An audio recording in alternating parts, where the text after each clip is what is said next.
வெளிப்படுத்துதல் வசனம் வசனமாக 7 முழக்கங்கள். ஏப்ரல் 24. பரலோகத்திலிருந்து விழும் நியாய தீர்ப்புகள்.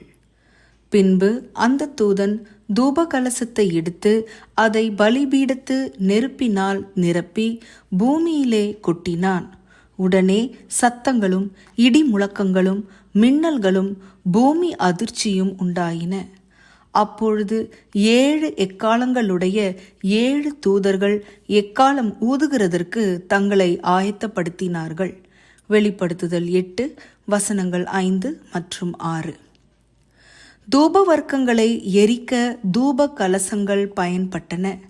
அப்படியானால் ஒரு தூப கலசம் பலிபீடத்தின் நெருப்பினால் நிரப்பப்பட்டு பூமியில் கொட்டப்பட்டது என்றால் என்ன அர்த்தம்?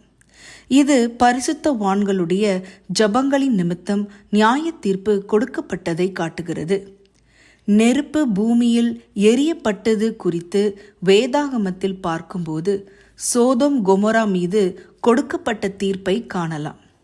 வானத்திலிருந்து நெருப்பு விழுவது தேவ மக்களின் ஜபங்களுக்கு பதிலளிக்கும் விதமாக ஒவ்வொரு எக்காலம் ஊதப்பட்ட போதும் வழங்கப்பட்ட தீர்ப்புகளை சுட்டிக்காட்டுகிறது. உலகத்தின் முடிவில் கொடுக்கப்படுகிற இறுதி நியாய தீர்ப்பை மட்டும் சுட்டிக்காட்டவில்லை. நியாய தீர்ப்பால் நெருப்பு விழுவது வேதாகமத்தில் ஒருமுறை மட்டும் நிகழவில்லை.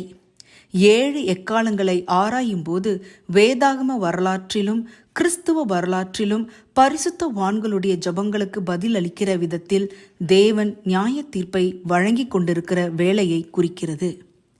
இந்த வசனங்களில் நமக்குள்ள பாடம் நம்முடைய கர்த்தர் ஜபத்தை கேட்கிற கர்த்தர் என்பதுதான்.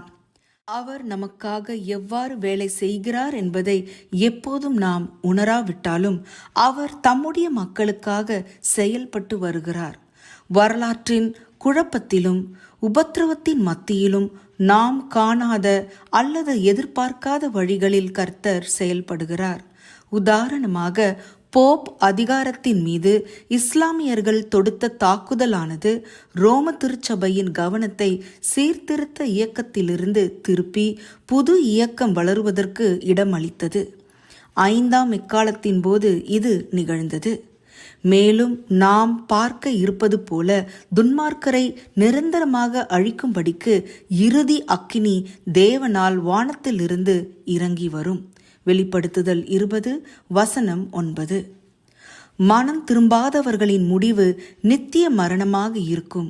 அவர்கள் மீண்டும் ஜீவனை பெறுவதில்லை என்பது எவ்வளவு வருத்தமானது. அவர்களுடைய வாதையின் புகை சதா காலங்களிலும் எழும்பும். அதிகாரம் 14 வசனம் 11. எவ்வளவு எளிதாக அவர்களுக்கு நித்திய ஜீவன் வழங்கப்பட்டு கரையற்ற தேவகுமாரனுடைய தூப வர்க்கத்தின் புகையால் அவர்கள் மூடப்பட்டிருக்கலாம். என்னாகமம் 16 வசனங்கள் 46 48. இப்போது நாம் 7 எக்காலங்களை படிக்கப் போகிறோம். அவை வரலாறு முழுவதிலும் படிப்படியாக அதிகரித்து இறுதியில் 7ஆம் எக்காலமாகிய இறுதி நியாய தீர்ப்பில் முடிவடைகிற தேவனுடைய நியாய தீர்ப்புகளுக்கு எடுத்துக்காட்டாக உள்ளன.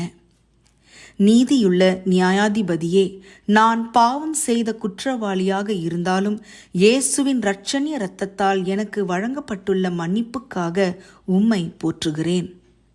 அதிக ஆராய்ச்சிக்கு லேவியராகமம் 10 வசனங்கள் 1-10, எசேக்கியேல் 10 வசனங்கள் 2-7 மற்றும் 2 பேதுரு 2 வசனம் 6.